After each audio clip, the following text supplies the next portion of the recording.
and you break your hip, you will go likely to inpatient rehab or like a skilled nursing facility or something like that.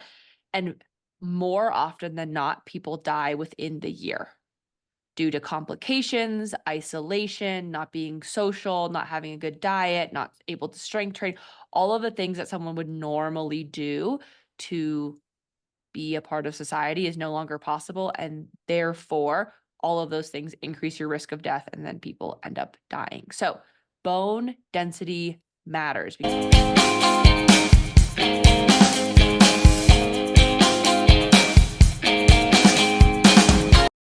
For the pod.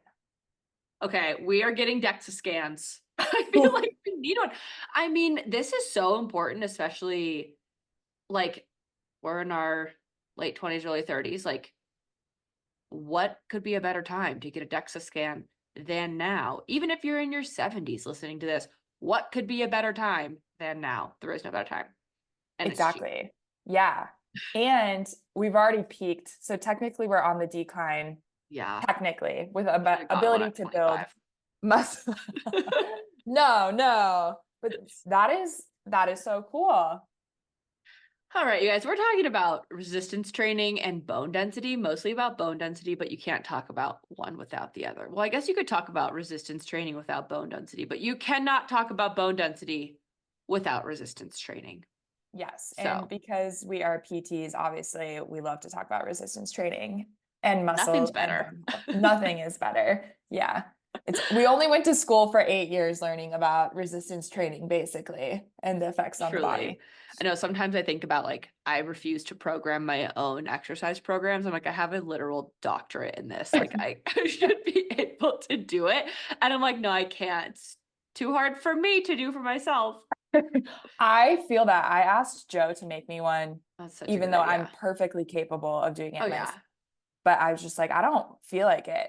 But Yeah. It's a specialty. This is why I do dizziness. Do you always ask me? He's like, can you help me with my shoulder? I have shoulder pain. Can you help me with my back? I have back pain. I'm like, literally, no. Here's the name of a really good PT I know in town. She's not me. it is such a specialty, It is, truthfully. truthfully. But All right. Let's talk about bone density and why does it matter? Let's start there. Or do you want to yeah, start with training? let's start there. Okay. How dense your bones are matters for a lot of reasons, not just because like that sounds cool to have high bone density, but also, and probably most importantly, because it reduces your fracture rate Mhm. and a lot of other really cool stuff. But you Right, basically do not want to be able to get a fractured bone in your right, life. right. Which, as so specifically speaking about females, as we get older, especially into the menopause age, perimenopause, right before, it is Mm-hmm. just kind of natural for our bones to start losing their density, or you become a higher risk for developing things like osteoporosis, which is just basically where your bones are a little bit more brittle. So, like Maddie was saying, say you walk outside and you fall down on the sidewalk because it's icy, you're Mm-hmm. at a higher risk of fracturing a bone, which is a whole recovery process. Then, for instance, obviously, I work with kids, so I think about this all the time. Like, kids fall down 1,000 times a day when they're learning to walk, Mm-hmm. and they're fine because bone density is just different Mm-hmm. between the ages. Totally. When I was 16 months old, I fell off my countertop. Do you know this about me? And I fractured my left arm. No, Mhm. Yeah. And I had to wear a cast, I think, for like 3 weeks or something like that before my bone remodeled itself and I could get it off which because that's so kids repair fast. so fast. And then in fifth grade, I broke my same left arm in a different place, but same arm playing soccer. And it took, I think I had to have the cast on for like 8 or 12 weeks. And by the time I got it off, like, have you ever broken a bone? Like your arm is like so gross and like Mhm, weak and all the mhm. things, but it's Yeah. remodeled, but it just takes so much longer. And then when you're even older, it takes even longer. And I believe the statistic is if you are an older adult and you fall and you break your hip, you will go likely to inpatient rehab or like a skilled nursing facility or something like that.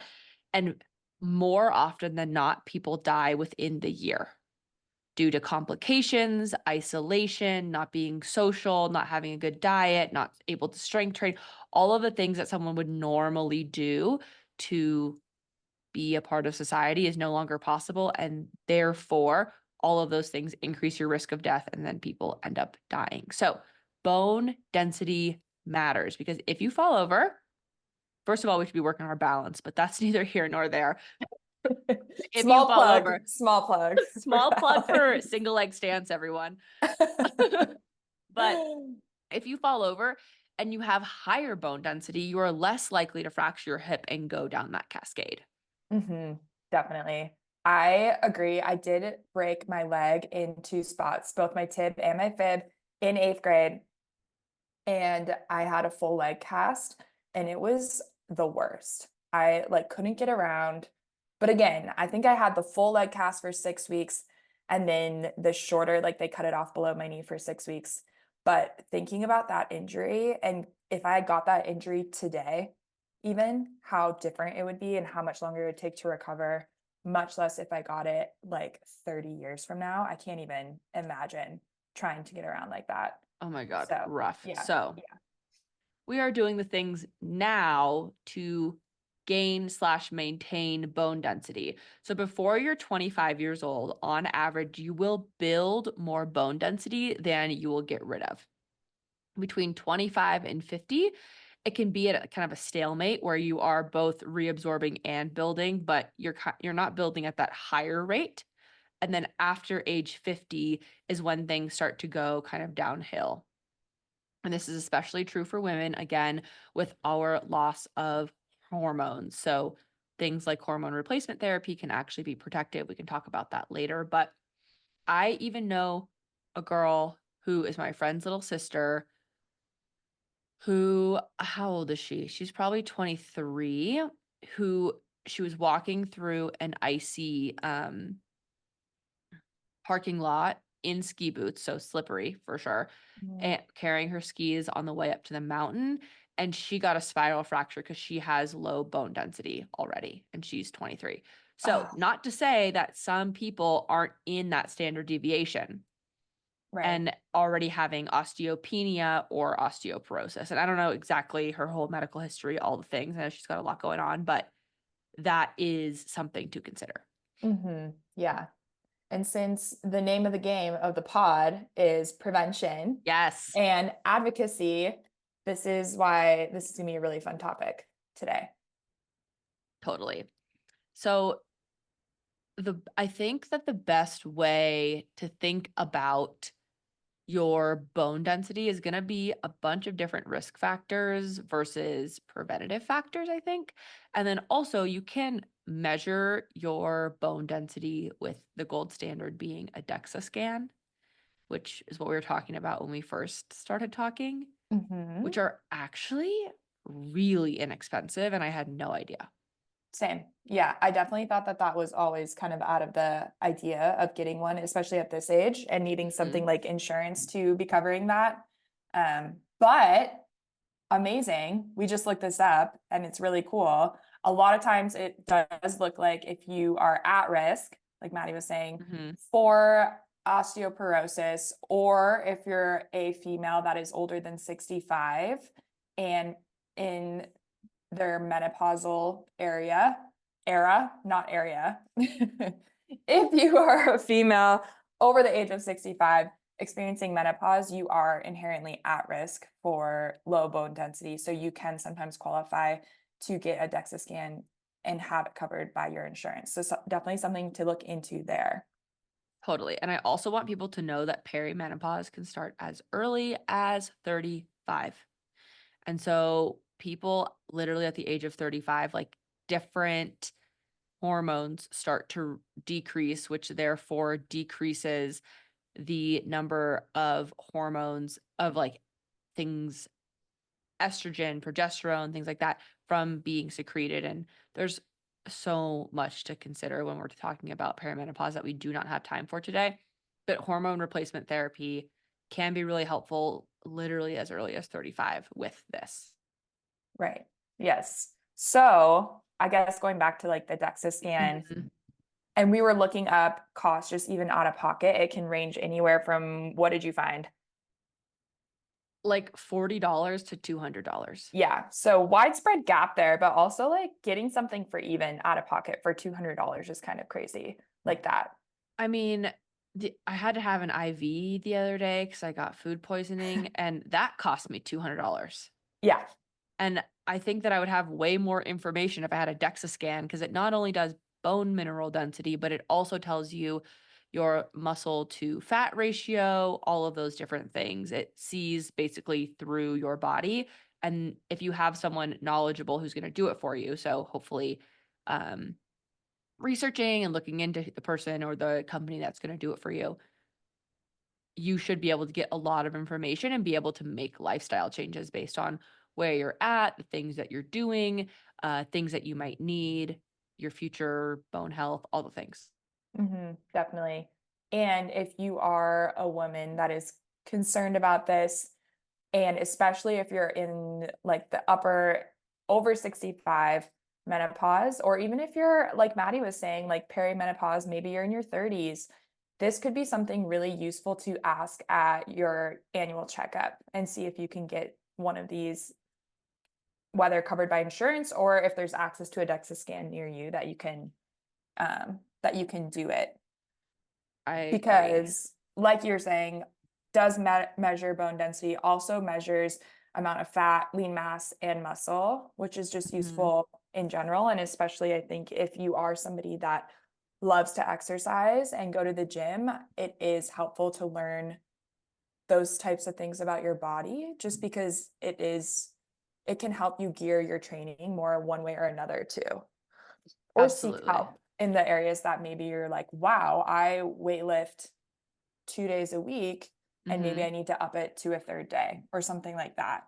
Or maybe Absolutely. resistance training and weightlifting isn't enough, and you need to look into some of the other factors that help increase Hmm. bone density, lean muscle mass, that type of thing. Absolutely.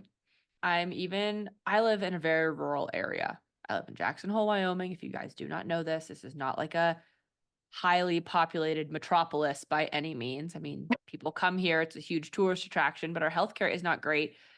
That being said, I just Googled it because I wanted to know, but there is even a DEXA scan here. So Hmm. I'm going to call right after this. You have to do it. You have to I do it think too. We both have for to the do it show. I think we do for the too. I show. might have to for the show.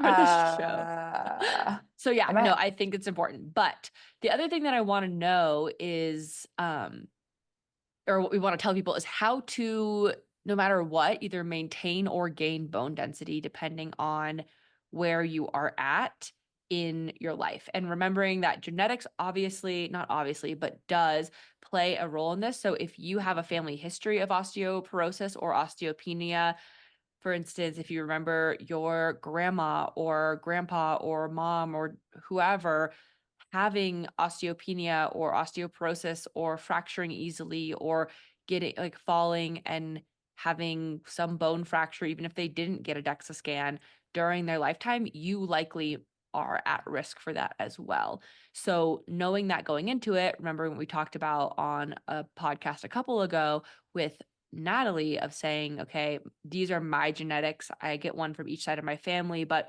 what might that look like for me? And maybe I do need to pay more attention to this. Like if someone has heart disease in their family, you're going to want to pay more attention to heart disease prevention, just like you want to pay attention to bone mineral density reabsorption, Mhm. which plug for vestibular disorders also is more likely to get BPPV. Interesting. Of course, though, that does make sense. Totally. So, what are the things that we can do to help prevent osteoporosis and osteopenia? All right. So let's start with my favorite, Okay. which we've already mentioned, is resistance training. So also known as weightlifting, basically lifting objects. It can also be body weight, though, doing different exercises that work your muscles in a way that help make them stronger and make those connections between your brain and your muscle to get them firing like they should be firing. So we know there's tons of benefits to resistance training. Building bone density is one of them along the huge list. Obviously, it also enhances muscle mass and strength and helping improve functional strength.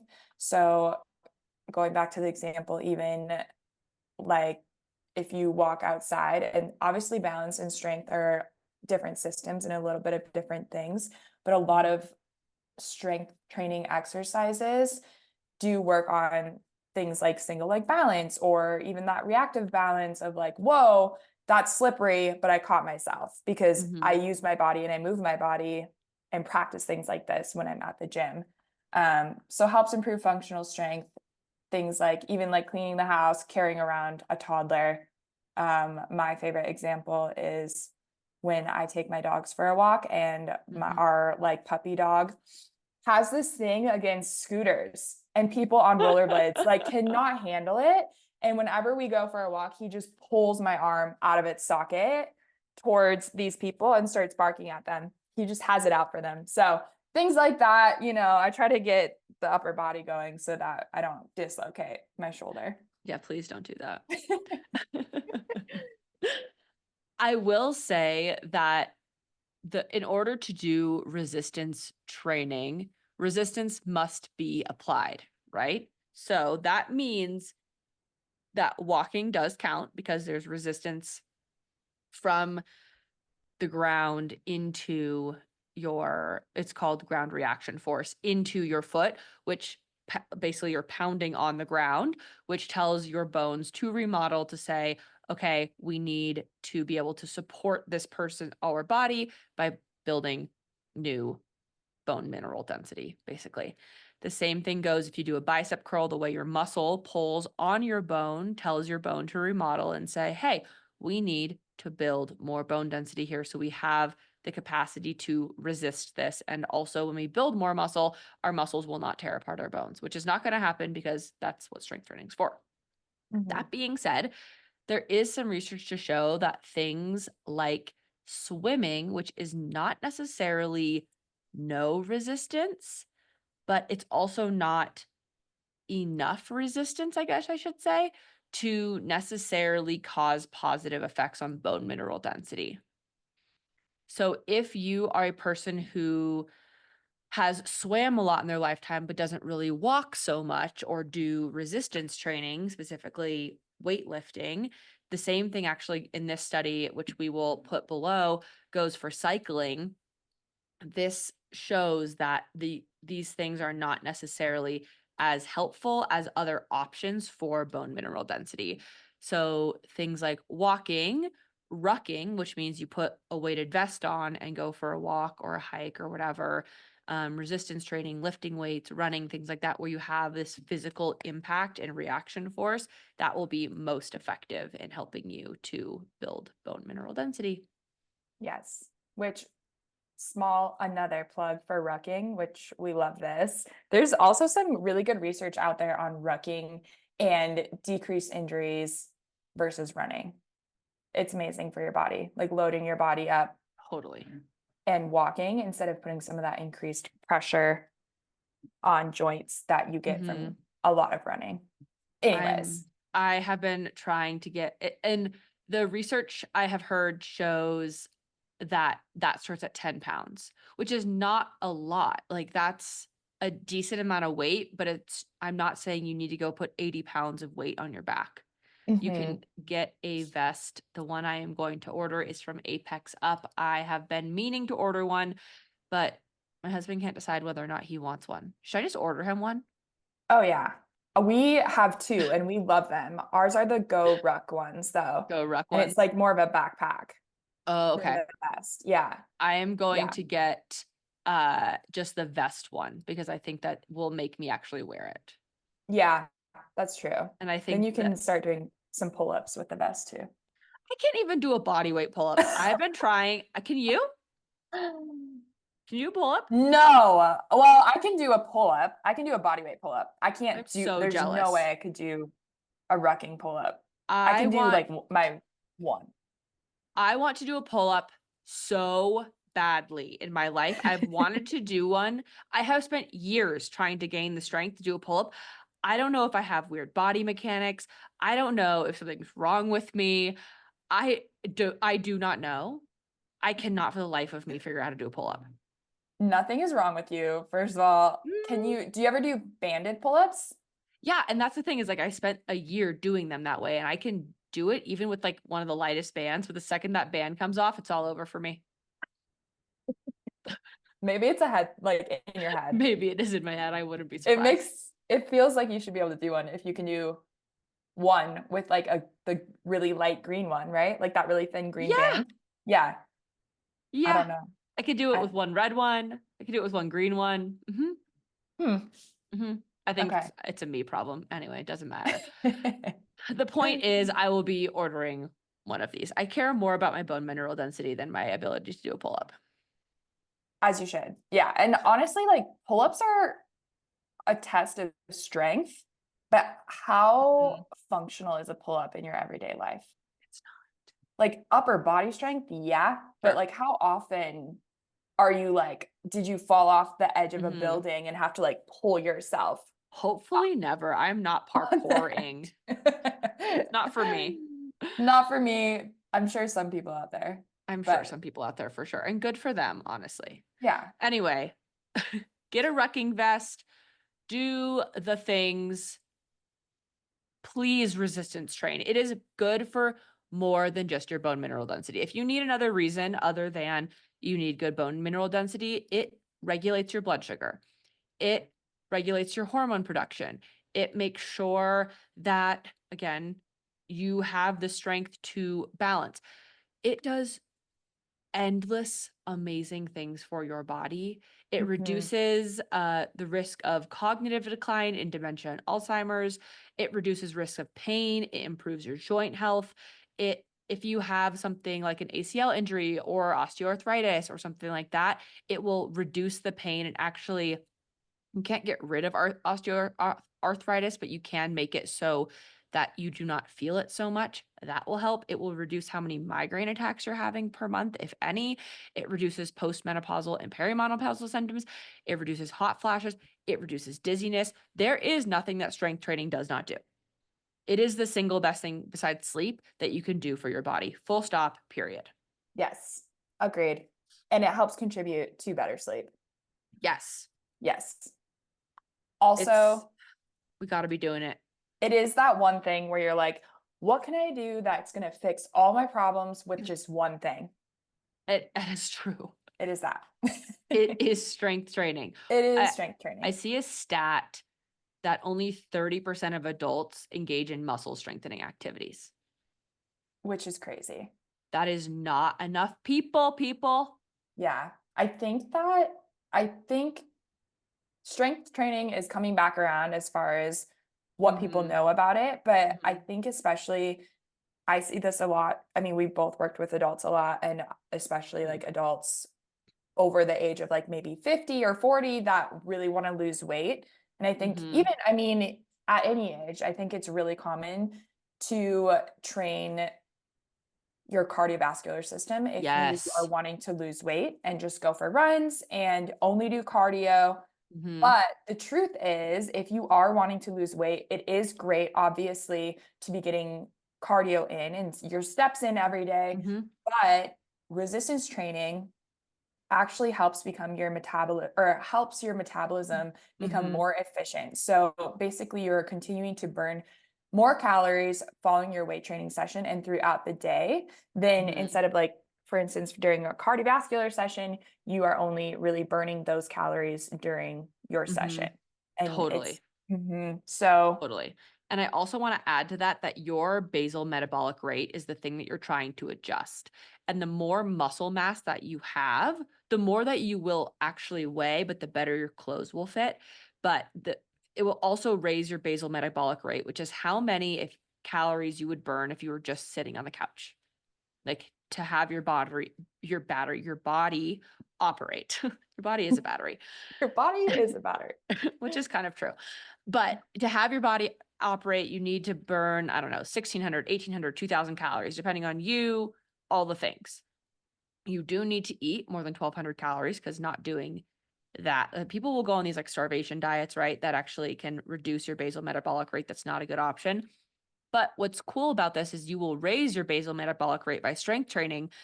But they did some research that I heard about, and I will need to find this study if I can. But I'm writing myself a note. Study that people who walked 25 miles a day, who live in undeveloped, like very rural, like rainforest type areas, and people who walked a mile a day, maybe, actually have the same metabolic rate because your body is amazing at adapting.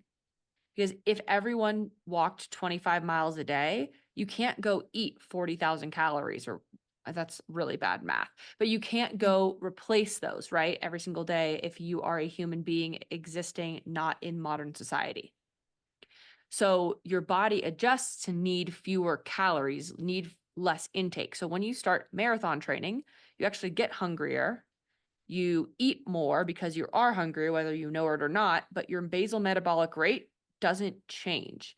And so just because you're burning, I don't know, 200 calories, 300 calories on your run doesn't mean that your metabolic rate is increasing. So weight loss takes longer doing it the right way, but it will be more sustainable and actually stay off. You need to gain weight and not, I'm not saying you shouldn't marathon train, but I am saying you should probably strength train. Not probably, absolutely. No, that's a really good point. That is so confusing too. I think sometimes Mm-hmm. like thinking about your metabolic rate, and I mean, even just talking about burning calories, Yeah. I like swear I saw a spider up there and I just had to like everybody run for a minute. So we're good though. Um uh I do think that's really important to mention. And even just talking about burning calories and Mm-hmm. calories in, calories out, it's more of a formula than that when it comes to Mm-hmm. nutrition, strength training, even just cardiovascular Mm-hmm. activity. So yeah, that's a Totally. really good point. Totally. And then I also wanted to mention that I found the statistic on cdc.gov that the percentage of adults 18 and older who met the physical activity guidelines for aerobic physical activity is 46.9%. And the percentage of adults aged 18 and older who met the activity guidelines for both aerobic and muscle strengthening is only 24.2%. So there is a 75.8% chance that you probably need to be meeting the physical activity guidelines. Definitely. Definitely. Yeah. All right. Do you want to talk about some do's and don'ts with resistance training? Yes, absolutely. Cool. Maddie's going to be so proud of me about this one because I am a chronic faster with my eating Not style. good. Or I should say I was. But that Bless you. kind of was shaped by my lifestyle and being in the car all the time and driving and just getting so tired when I drive. And Mm-hmm. there's a lot of excuses, but basically, there's a bunch of new research out there. And when I say research about resistance training, most of it has been done on males, and very few Mm-hmm. up until recently actually includes females in resistance training research studies, which I think is so Mm-hmm. important because we are so different in our biology and our makeup. And a lot of things that apply to males do not apply to females, or it's just Mm-hmm. different because we have different hormones and all of those type of things. Um, One thing that I was looking up was Dr. Stacy Sims' new research. And I don't Mm-hmm. know if I'm sure you have read about this, Mad, but she has performed research studies just on females and has new research out just with guidelines as far as eating, Mm-hmm. weightlifting in general. And she just talks about how it's super important as females because when we wake up in the morning, our cortisol levels are higher and our sympathetic states are higher, meaning that we we have a higher, almost just like stress in our body upon waking up. And so Mhm. if you are going to go exercise, particularly if you're going to go resistance train, it's super important that you eat before you go. Hmm. And that eating could be something as little as 15 grams of protein if Mhm. you're going to go resistance train. And then Mhm. she mentions that you also need to add on 30 grams of carb if you're going to be doing cardiovascular activity as well. And this is to just help your brain function better as well as your body. Mhm. Um, but yeah, she did a bunch of research on that and showing too that women who do not eat before going, which everyone's different and everyone has their own preferences. Mhm. This is a research study that she founded and that she found, but women who do not eat have higher cortisol levels later in the day and are in a sympathetic state for longer throughout the day, which Hmm. I thought is so interesting because a lot of us go to the gym and weight lift to hopefully lower our Mhm. sympathetic arousal and to be Mhm. less stressed and less anxious. Yes. That is so, so interesting. So I have Hashimoto's disease, which I think most people know. And that is basically an autoimmune thyroid condition. I've had it since I was 16. I didn't get diagnosed with it though since until I think second year of PT school. So I was probably 20 or something like that. No, 24 probably. Yeah. I was like 20. That's college, You Madison. fast tracked. No, no. 24. So I lived with it for a really long time, totally unmedicated. Now I take a medication for it. But the reason I'm telling you this is because you can't eat for 1 hour after you take it. Basically, you take it fasted and then you can't eat. Okay. What- My whole point of this is I get up at 5-ish in the morning.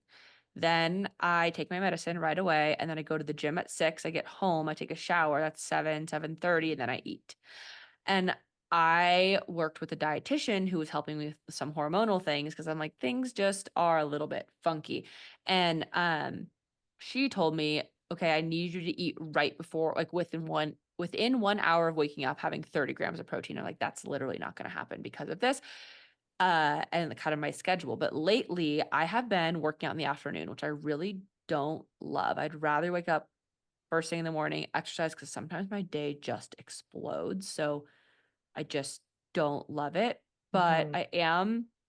this is my commitment, going to try and be better about trying to eat beforehand somehow because it is so difficult to do that. And the whole reason for this is my cortisol levels are really, really high, which makes my progesterone levels really, really abnormally low.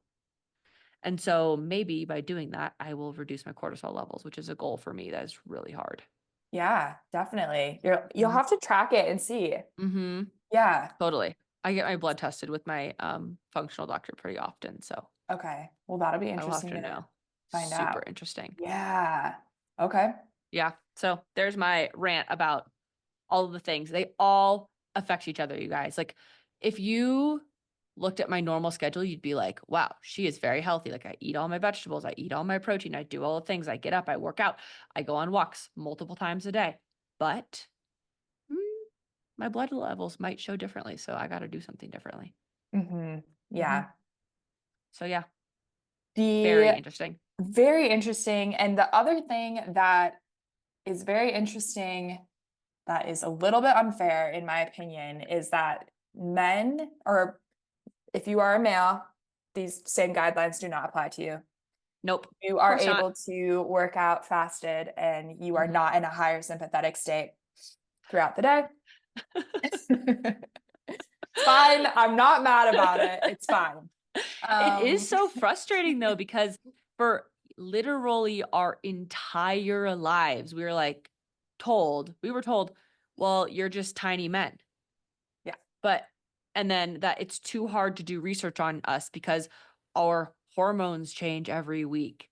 Hmm. Yeah, that's making a big difference in literally everything. It's the reason we're at higher risk for almost every single disease on this planet. Not all of them, Hmm. but most of them. Yeah. There's a reason for all of these things. And a lot of them have to do with hormones. And also, I will say that women who are type A perfectionists, hello, that is me, also are at higher risk because your nervous system and you is more likely to be dysregulated. And that also causes a really big problem, which is something I talk to every single one of my patients about because Mm, that also makes you dizzier. yeah. So, do you like working out in the afternoon? I hate it.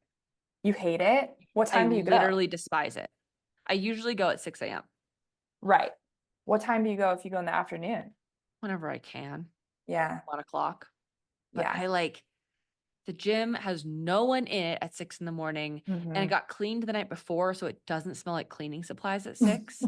And it does smell like cleaning supplies in the middle of the day, which I also hate. Hmm. I do not have enough space in my house. You've been to it, it's tiny, to put gym equipment. So I have to have a gym membership. Hmm. It's just also I hate working out at home. I don't like that either. I did it for Yeah, like I don't 3 either. months and I also don't I'm like not a that. fan. But Yeah. some people love it and that's great. Good for you. I'm not a fan. But yeah, I don't know. It's a rough one for me because I love to work out at 6 a.m. It's Hmm. quiet. No one's Hmm. texting me. That's the other problem is like everyone wants to text me all the time. Not like fun stuff, like work things. So That's because you're such a good responder. Like, I feel like if I text you, I know you're going to respond. in like I four love it. seconds, that's a trauma Yes. response, just so everyone's aware. It's a trauma response because I wasn't not allowed to do that as a kid because my father figure is not a great human. Anyway, so it's but yeah, I'm a really great texter. You're a great texter for everyone else, but Mhm. I need yeah. to do less things, is the point. Yeah, Anyway, I get that. I get that. it's Anyways, frustrating. yes. That's our tangent So of the day. But it does matter because I know a lot of people are like me and a lot of people are like you. So very it's true. good for people to, Yeah. you're not Yeah. crazy and you're not alone, but do eat your Right. protein Right. And I and mean, straight through. it's so hard. Sometimes I agree. Like, I know all these things, and I still feel like it's hard to get to the gym some days Mm-hmm. because I'm so tired. But Mm-hmm. this is something that I have found super helpful is actually eating in the morning, like a normal human being. Mind blowing. Eating. Yes, yes. Crazy. Eating, feeling some sort of energy, actually feeling good at the gym, actually feeling Mm-hmm. good when I get home from the gym, and Mm-hmm. then eating protein. And she recommends 35 grams of Mm-hmm. protein within 45 minutes after, if Mm-hmm. you are still in the reproductive age, Mm-hmm. but even more protein, 40 to 60 grams, if Mm-hmm. you are perimenopausal or Totally. menopausal age. If you So, Google how much protein do I need to eat, um, I want everyone to know because they're like, where are you getting this? It mm. will say that you probably need to eat like 45 grams per day, but that is If to you Google survive. that, Yep. How much protein do I need to eat? It will say about 45 grams a day. oh my gosh. Okay. We need to be eating more protein than this. And that's like, how much do I need to literally survive as a human being? And I know some people who don't even eat 45 grams of protein a day. So How if you're much do like, I need to not die? yeah, Yeah. 45 grams, Okay. probably ish, Good to know. approximately. Okay. Wow. Okay, great. The problem with that is it's not enough to build muscle or sustain your hormones and all these things. And these are things that we don't really have like the most research for. But clinically, especially, I see, and I do think that there's research to support this, but clinically, especially, I see that 1 gram per every pound of body weight that you want to weigh. So let's say if you're trying to lose weight, your goal weight's 120 pounds or whatever, or you weigh 150 pounds and you're good to go at that weight. Awesome. I'm not saying you have to lose weight or not. I literally, your body weight does not matter to me. It's also probably the least interesting thing about you. But you should aim for that many grams of protein every day. So if you weigh 150 pounds, you need to eat 150 grams of protein a day. It makes a huge difference in every single one of my patients. I have yet to see a person who hasn't been like, wow, yeah, I feel at least a lot more energy or a lot less dizzy or have fewer attacks or my blood sugar feels more stable or whatever, when they do that, it makes a big difference.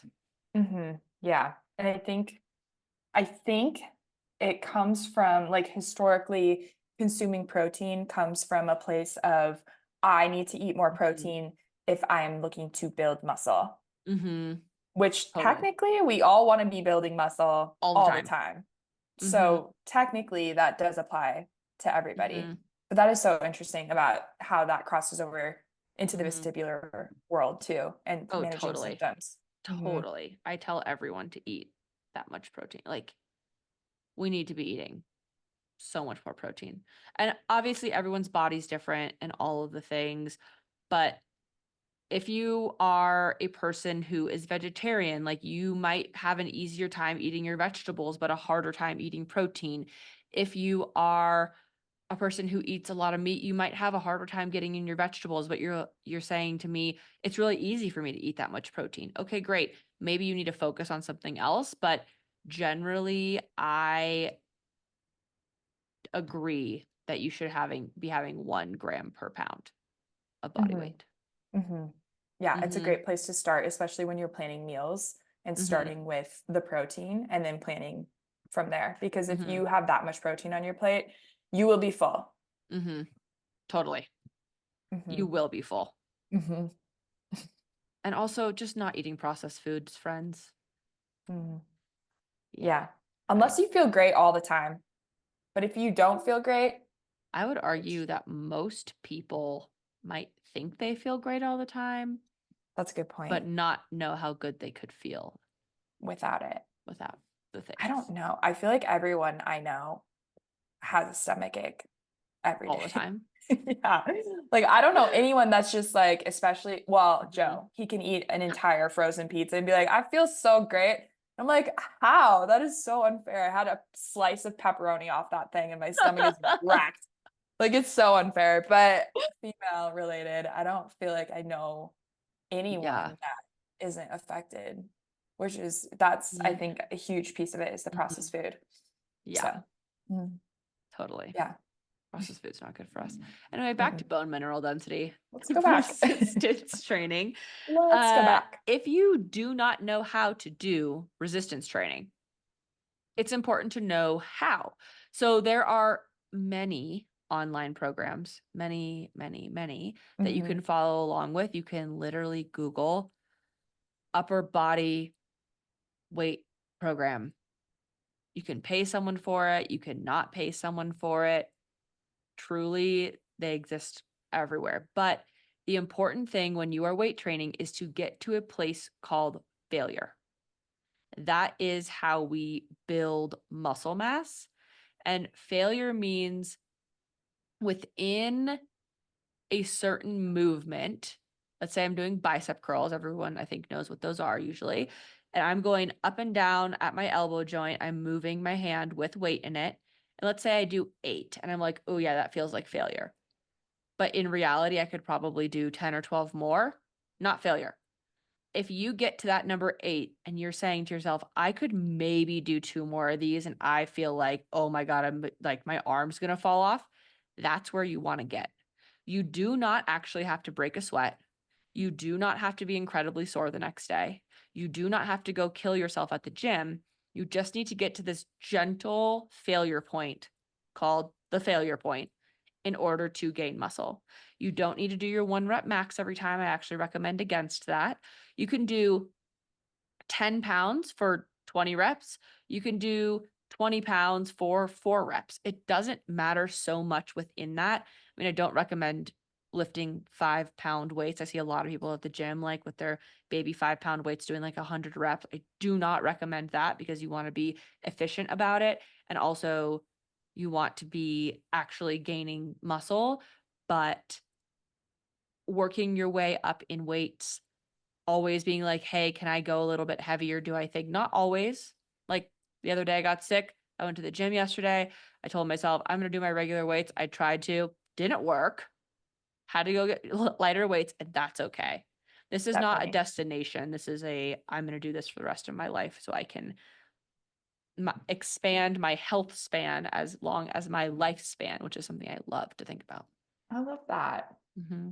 Yeah. I love my Yeah. health span. I love it. Mm-hmm. That is so important. And I think exactly what you said. And your last rep should still be good form. We don't want any Yes, ugly things happening. Also, we're PTs, don't injure yourself. So, last 2 reps should be hard and should also be good form. totally. And if you feel like you're using momentum to do it, it is, unless the movement is intentionally with momentum, like a snatch, like a Olympic snatch lift is intentionally using some momentum and things. But if you're doing a bicep curl and you're swinging your whole body to get that weight up there, the weight is too heavy. It's too heavy, or you need to cut back on reps for Yes, sure. totally. Yes. Yes. And if Mm-hmm. you're just starting out, maybe you're not following those rules. Maybe you're just learning how to have good form. I think a great place to start is in like the 10 to 15 rep range. Start there, learn how to do Totally. your lifts. And then once you kind of get into a groove, then you can kind Mm-hmm. of start following the rule to Mm-hmm. failure. I Mhm. totally agree. And Yeah. focus, just like you said with form, focus on doing the movement well, not on the amount of weight that you have. I think is Mhm. another way to say that. I think you already said that, but I I'm don't gonna think say I it another way. I don't know. say it again if I did. Louder for the people in the back. Louder. Louder. Um, and know that getting to a really heavy weight of something takes a long time. So set yourself a goal. Like I had the goal once of deadlifting 200 pounds. It took That's a me, lot. yeah, it took me like a year and a half to get to, but I did Yeah. it. I think I did it Amazing. for 3 repetitions, and then I'm like, I don't need to do that ever again. But I did it. Okay. Who needs pull-ups if you can deadlift 200 pounds? Thank you. Thank you very much. Yeah, It's way more my functional. my glutes are ripped, but my lats not so much. I deadlift 200 pounds, literally no problem. Like, That's you ski though. Like you need yeah, ripped glutes. yeah. Yeah. Like I do this app for my leg day, and I often find it doesn't do the job, but my upper body is like getting a lot stronger. Nice. Um, but I think I need to find a new lower body option because it's like they have us doing half deadlifts with 30 pounds, and I'm like, oh, honey, no, that ain't gonna work for me. I got that. I got it. We can move on. Exactly.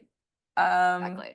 one other thing, if you are a great weightlifter and you always stick in the 10 to 15 rep range, something to do and cycle through at least once a year, maybe a couple times, is playing with your reps. So it's really beneficial to try dropping into like the 4 to 6 rep range and then increasing your weights. So that is something that I would recommend doing Love that. later once you're very Love that. comfortable and Love getting that. back into a groove. I never hop back into resistance training after like a month off in the Mm-mm. 4 to 6 rep range. Mm-mm. Not a good idea.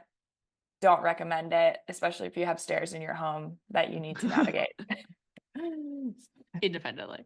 Yeah, Yes. definitely not that. And I also want to say one more thing about this before we wrap up and talk about a couple other strategies for bone density is you do not need to confuse your body. I think there's a lot of things out there that are like confuse your body, hit on Monday through Friday, and then in 2 weeks we're going to do strength training, and then after that we're going to go to running, and then we're going to like do this crazy cycling class. No, we do not need to be confusing our bodies. Really simple, consistent strength training and some walking slash cardio, and we can talk about VO2 max a different time. Probably some high intensity stuff, which I've been slacking on lately, are what the best types of exercise are for. But we're talking Mhm. about bone density today, so it doesn't matter so much. But stick That's with so your true resistance though. training is my point. Yeah, it doesn't have to be crazy complicated. Mm-hmm. If you see someone at the gym doing like a lift that looks Mm-hmm. so intense, Don't do you it. can get those same results by very Yeah. simple Mm-hmm. exercises. Yeah, you So do not need to be standing on a Bosu ball, balancing 3 weights. Like the things that you see doing a snatch, on Instagram are like, you guys, what is what are happening? you training for? You Yeah. don't need What to. sport is that? Also, you're gonna fall. Like, train your balance independently, train your strength training independently. We don't need a crossover. We we just We don't need the Just Bosu ball. not necessary. Yeah, no. Get off the Bosu ball team, especially if you have low bone mineral density. Oh my God. Yeah. Okay. Is that all you got resistance training? That's all I got. Okay. Let's touch on other Yeah. strategies. I know you are super familiar with supplements, and Yes. we want to talk about calcium. Calcium. We love calcium. Your calcium does so many things. It helps you move your muscles. It helps you build bone. It helps you do a bajillion different things. And it's absolutely essential for bone health. I think most people know that. Like they associate dairy with bone health, even though there's like this whole arch nemesis of dairy culture or whatever. I drink whole milk. I had years of drinking oat milk. Read the back of that. Don't drink that. And almond milk. It doesn't taste good. I'm sorry if you drink almond milk. Do you? I do not. I And stopped like I 2 years stopped ago. drinking oat milk too. Yeah. It's not. Literally read the back of the oat milk thing. You will Yeah. be horrified. I never Yeah. drank it, but I read the back of it in someone else's fridge and I was like, you gotta stop drinking this. It sounds so healthy though. It Like does, but if, it's not. oh, it's not. But if you're like, oh, oats, Oats. absolutely. Uh-huh. No, I Yeah. know. If Do you you want to drink, have oatmeal, go for it. But you drink I drink whole milk mm, with dairy in it mm, and it doesn't destroy your stomach? every single day. I started 2 years ago, never looked back. And I am a person who 3 years ago, I would have told you that I am allergic to lactose. Yeah, I remember this from grad Mhm. school. Okay, so Yep. have you experimented with different kinds of milk, like different brands, and some are Yep. great and some are not? I have not had a problem with any of them. I like to Huh. drink A2 whole milk, but I've Okay. just heard I've been influenced to the A2 cows. Apparently it's easier to digest. I am not on the raw milk train Hmm. quite yet, or maybe Yeah. ever. I don't know. That kind of my stepdad works in the farming industry and it freaks him out, and most things don't freak him out. And so if it freaks you out, it freaks me out. Fair enough. Anyway, Okay, I'm gonna try that. I'm gonna buy whole, we buy A2 A2. okay. I'll Okay. send you the picture of the one I get. Anyway, Deal. other places you can get calcium, you can obviously take a supplement. You can get it in good dairy, leafy greens, and then fortified plant-based milks. But if you must, you must. Some people are allergic, but Yeah. ugh. Yeah. If you Anyway. gotta be somewhere and you're getting a latte from the coffee shop, do not do the whole milk that day. Okay. Don't do it. You cannot have calcium absorbed without enough vitamin D. The statistic is that by the time you were, I think Dr. Jenna told me this, about by the time you're 16 or something like that, this is not the exact statistic, but by the time you're pretty young, like 12, 16, you have already spent 90% of your outdoor time of your life. What? Yeah. I mean, you and I do a lot of outdoor things, so it might apply less, but for the average person, all of us have already spent all of our outside time in our Is lives, this basically. Wisconsin specific? Because No, I it's could see America that. specific. That's crazy. Yeah. So I'm gonna have to find that exact statistic somewhere, but yes. So we are not getting enough vitamin D. I had this patient tell me one time, she was like, I have enough vitamin D. I'm like, did you get tested? She said, no. I said, okay, why do you think that? She said, because I live in Los Angeles. And I said, do Mm, you spend time outside? She goes, no. And I said, I okay. need you to go get your vitamin D tested. It was like really low. Okay. Get your Okay. vitamin D tested. Almost all of us are deficient. Mhm. We need between 600 to 800 IUs per day, but some people need 50,000 for the first month or 10,000 a day. It really is dependent on the person. You can overdo it. So I recommend a blood draw. This is usually a really easy one to get from your doctor. Most doctors are like, oh, vitamin D, no problem. The interesting thing about vitamin D is it is not a vitamin, it is a hormone. Which is crazy, So crazy. So we need vitamin D. Absolutely need which it. vitamin D can fluctuate a lot in Mhm. seasons, like seasonal Totally. affective disorder. So that's super true, like where Totally. it could change, Mhm. I would get it tested a in the couple times a winter. year if you can. Hmm. Yeah. Hmm. And then last couple things, hormone replacement therapy, that if you were listening to this and being like, that causes cancer, the answer is no, it doesn't. There is a 2001 WHO study that showed that hormone replacement therapy was linked to increased risk of breast cancer. That has since, on multiple occasions, been completely disproven. It was actually the thing that they were mixing the hormones with that was causing the increased risk for breast cancer. So, if you are a person going through perimenopause literally as young or younger than age 35, you may or may not be already at an indication point of hormone replacement therapy. And women who are going through menopause or who are in menopause, remember that's 12 months after the last day of your period. So menopause is actually 1 day. So you're postmenopausal. If you ask people who are on HRT about it, they're like, you can pry this out of my cold, dead body. Like, I will not give this up. It makes a huge, huge, huge difference. And if at 35, you're like, I started noticing like weird weight gain and hot flashes and all of these weird things that are happening, but like all my doctors keep being like, that's part of being a woman and aging. The answer is no, it's not. So the book, The New Menopause by Dr. Mary Claire Haver, I highly recommend. I love her. Also give her a follow on Instagram. She's like 2 million followers.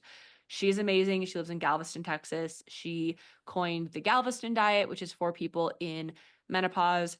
Mm. And she also wrote that book, which is phenomenal. And she runs a practice, I believe, in Texas, but she's just a really excellent resource for all things HRT. And then last but not least is a weighted vest with 10 pounds, which we already talked about. Perfect. Perfect. Okay. That was Lovely. fun. That was fun. Bone density. So to sum it up, Yes. our favorite things, and I think a huge part of this podcast is I think mine that I learned that is huge and fits in with the podcast is being an advocate for yourself. So if you do think that Yes. you are at risk or you fall into those risk factors for decreased bone density, then do ask for a DEXA scan. It could be completely covered by your insurance at your next annual visit. Absolutely. Do that. And then my other favorite thing is that just walking with a vest, which most people is really accessible. The Apex Up one on Amazon is the one that I am going to order, is literally $35 and could completely change your bone mineral density at 10 pounds only. So those two things, if you're like, I'm not going to go to the gym and weight train, walk around with a weighted vest. Yeah. And you can also get Bala bangles on your wrist, which we didn't talk about, but those are easy to Google. And you could do stuff with those for your arms because obviously it's not going to weight your arms when you have a vest on. Mm-hmm. Those are your two things for today. Thanks for listening. Yay. Thanks for coming. Awesome. Give Rachel a follow at Baby Fit Providers and me a follow at The Vertigo Doctor and this podcast at thewellbeing.pod. And we will see you next week. See you next week. Bye. Bye.